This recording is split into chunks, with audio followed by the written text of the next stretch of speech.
I like to say that there was this great injustice to me, but on the other hand, what the country has meant to me, the opportunities that were offered to me, far outweigh the injustice. For 3 years, Takeshi Yoshihara and his family lived in 2 small cubicles in a Japanese-American internment camp. The experience, while traumatic for the young Takeshi and his family, did not leave him bitter. In fact, this Nisei would grow up to be a U.S. Navy officer and make history in the process. Takeshi Yoshihara, next on Long Story Short. Long Story Short with Leslie Wilcox is Hawaii's first weekly television program produced and broadcast in high definition. Aloha mai kako, I'm Leslie Wilcox. More than 110,000 Japanese Americans were sent to internment camps after Japan attacked Pearl Harbor. What was it like to live in these camps? Tonight, Takeshi Yoshihara of Honolulu shares his story, which begins with his father's arrival in America more than a century ago. Your father came to the United States when he was a teenager. Why did he come? I think he came, as so many from that part of Japan came. Their economic opportunities were very limited. What part of Japan was that?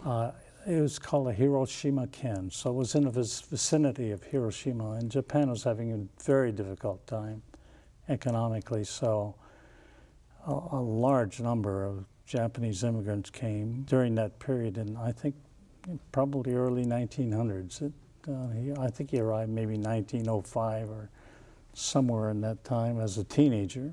I think he was one of those recruited to work on a timber mill that was being built in the middle of the forest, not far from Seattle, but on the foothills of the Cascade Mountains. So, when he wanted to get married, what did he do? Well, I think on his trip back, he had complained that he needed a wife. And so I think while he was there, his father and my mother's father made some kind of deal that they would send a young lady after my father returned to the United States. And sure enough, a few months later, she arrived by herself on I think about a 15-day journey aboard ship. So his parents picked his wife for him? Oh yes, oh yes. And they were from a neighboring family. Well, what was your life like as a boy in the Sawmill camp? Well, you know, I came along as the 4th child in a family that was to grow to 8 children. My parents were living at that time in a small village. I'm not sure I would call it a village. They called it a camp, Japan camp. I lived there until I was 8 years old, but I still remember going to Japanese schools, learning Japanese culture, and especially the values of Japanese that I still remember to this day and has contributed to my life. And it was a wonderful life. I think all my brothers and sisters look upon that period there as the most stable and happy lives, beginning their lives. Even though there wasn't much materially? Nothing materially. We lived in a little old building that people would call a shack now, but as a youngster it was comfortable and warm, and we enjoyed it. But it wouldn't last. The Great Depression hit and the sawmill closed down. Takeshi Yoshihara's family was forced to find a new home and a new way of life. Not easy for a family from a foreign country who could speak little English at the time. My father had a neighbor from Japan who was farming a strawberry farm in Oregon. He and his wife had done very well, and they lived in what we considered a very fine home. Through their compassion and kindness, they invited my whole family of 8 to live in their home. And there were 2 of us, 2 of them and 8 of us, so we kind of took over their home for a year. And he offered my parents both to work on a strawberry farm. And that continued for about a year until my father, with his friends' encouragement, thought it was a good time to start his own strawberry farm. And that's what he did. Now, the home we lived in, and I can remember this very clearly because first thing one notices weeds growing out of the floor. You know, over the years, the land had shifted and the roof leaked and there's no water Definitely or a plumbing. fixer-upper.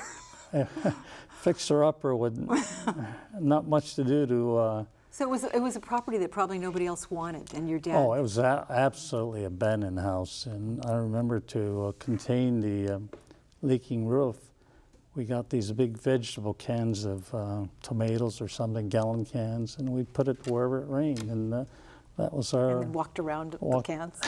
I've done that. That's right, you've done that as well.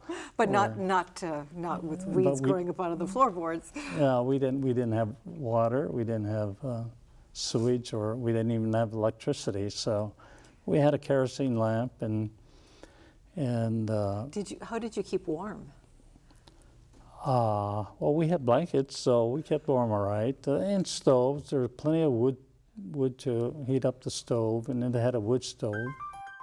Strawberries take 2 years to grow.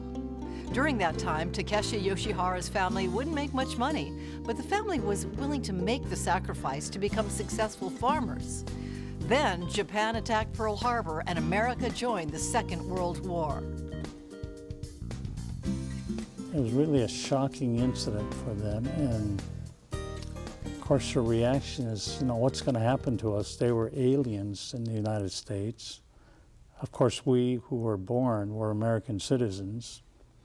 They feared for a time that they would be picked up and put into prisoner war camps. And then we remember we got visits from the local FBI and the police, and here they knew nothing. They could hardly speak English, and just doing their business. But they felt intimidated. And then there was a curfew that came along, and they were restricted from going anywhere. So it was a heightened and stressful time for them. Could you feel your parents' fear? I could always feel their fear very definitely. I could feel their disappointment, but I never felt their despair. You know, first of all, they were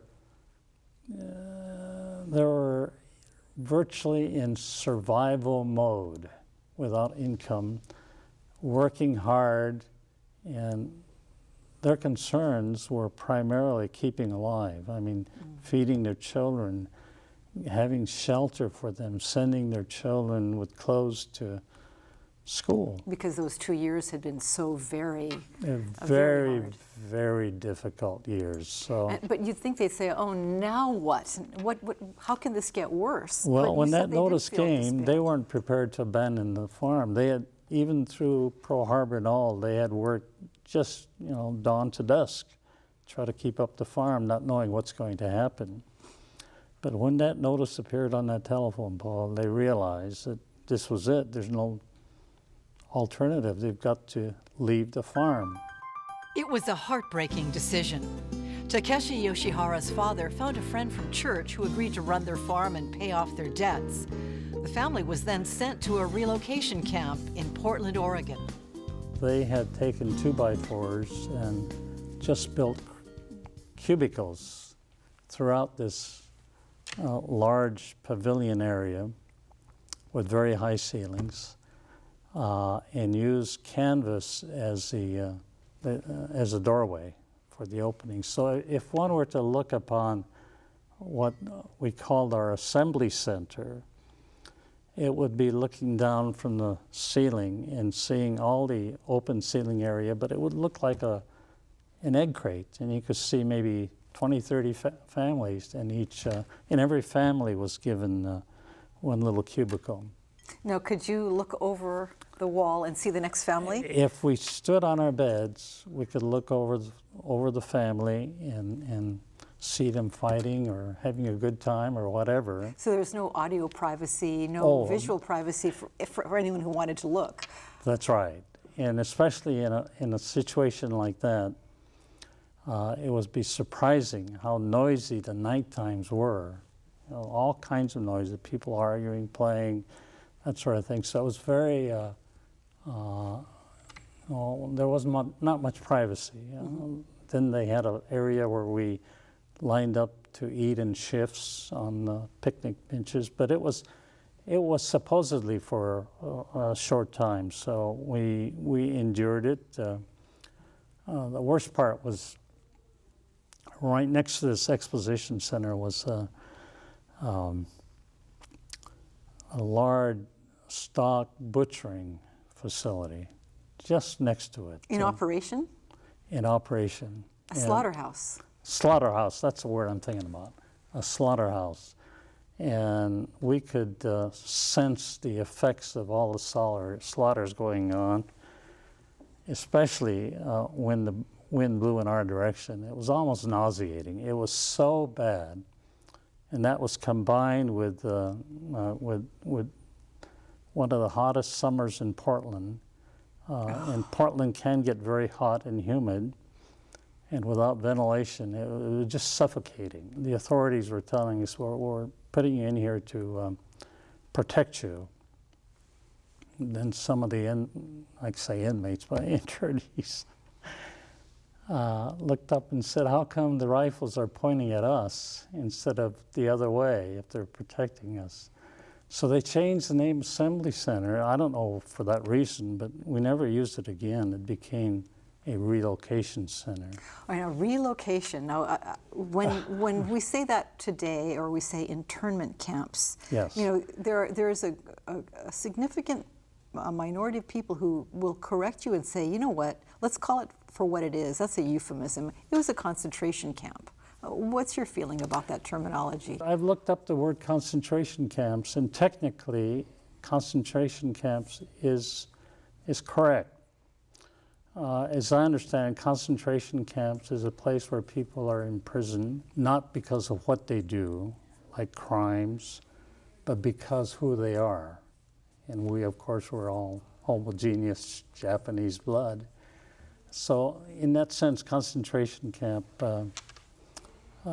is the correct term. But from my own perspective, in my deep appreciation for my country and what it has meant to me, I hesitate, because if I were to say it, I would feel like I'm getting close to a Nazi concentration camp. We were not treated unfairly. There was a lot of compassion, understanding by the authorities. So day by day you were treated well, but did you think it was the right thing to do, to bring people together like that? You know, as a youngster, I didn't think much about that. My parents didn't really think much about that, because here again, it's the perspective of my family, who were really in survival mode, being relieved in a sense, have all our meals provided, have a good roof over our shed. So the word they used so often was shikata ga nai, which means it can't be helped. And that was our attitude, you know. So accept it. To accept it and do the best they can with it. Takeshi Yoshihara and his family stayed at the relocation camp in Portland for 4 months. By then, they were ready to leave because of the stench and cramped conditions. This time, the family was forced to take a train to a more permanent internment camp in Idaho called Minidoka. They had built this camp for 10,000 people to house them with all the facilities, all the utilities. And the main buildings were like Army barracks. They were very, very hastily constructed, of wood framing and covered with black tar paper. You could almost see holes through some of the walls. The floors were bare wood panels, and a little potbelly stove sat in the middle of the room to provide heat. So when we got there, I remember we were issued canvas, I guess they call them ticking, you know, where you put, where you stuff straw in to make mattresses out of. And we were all given such a bag and taken to a place with a big pile of straw and made our own mattress and returned to our assigned rooms where there was a canvas cot, and that was our house for the next 3 years. One room for a family of 8? No, I think it was for family of 6 children and below. It was one family, one room per family. We had 8 children, and we just couldn't physically fit into one family, so we were given 2 families, and I think we were kind of the privileged families in the camp because we had 2. Everybody was, you know, everybody knew who had 1 room and who had 2 rooms, and we were, so my parents lined up, let's see, 7 cots in this one row for all my brothers and sisters. They had 1 infant, so they took the other room and put the infant with them, and no chairs, no furniture, nothing else, just a place to sleep. And what about, was there a cafeteria? Nobody cooked with that stove, I take it. That's right. In addition to the barracks, they had, well, the barracks were arranged in blocks for about 250 people in a block, and within that block they had built the central mess hall and washing facilities and toilet and shower facilities where we all used it together. How did that work exactly? Well, you know, as a teenager, it was one of the most sensitive times of my life, privacy especially. I think you were in 6th, 7th, and 8th grades while you were in camp? 6th, 7th, and 8th grade. And I remember being so shy about using the facilities because both the showers and the toilet facilities were all lined in a row with no partition between them. And men and women in different facilities. Different facilities, but no stalls for no toilets. No stalls for toilets. And so sometimes I would get up like 3 o'clock in the morning just worrying about whether anybody would be there with me. But that never went away. I felt very, very humiliated, and I would have preferred at that time, those years, going back to that survival mode where we had an outhouse, a one-hole outhouse. I would rather have had that than a modern toilet facilities we had in camp. What was day-to-day life like? I always have to compare with what it was before. Before, we were in survival mode, working on a farm, walking to school each day, no friends, just hard work. All of a sudden, we're in this community of 10,000 people, lots of kids my age, and it wasn't long before the new normal took hold. And the new normal meant lots of play friends, and you don't have much to play with, but you know, if you get a ball or a football, and a lot of good times. I didn't feel like a minority in camp. The new normal took on a life of its own because the camps were designed for all the residents to find some employment, and everybody who wanted to work found some employment. My father became a garbage collector, and my mother worked as a helping hand in the central mess hall. I mean, so the internment camp would pay federal wages? I'm not sure federal wages. They got $16 a month. Doctors got $19 a month. Woohoo! So they were the upper class in camp. But most were paid $16 a month. That was the going rate, and that's like 50 cents a day. So was there a mini DOCA school? Well, when we went there, of course, 10,000 people arrived suddenly. they had built all these barracks. The first question was, where do we put the children in schools? And the only answer was in the barracks rooms. No blackboards, just one room where, of course, the next thing they had to do was find teachers.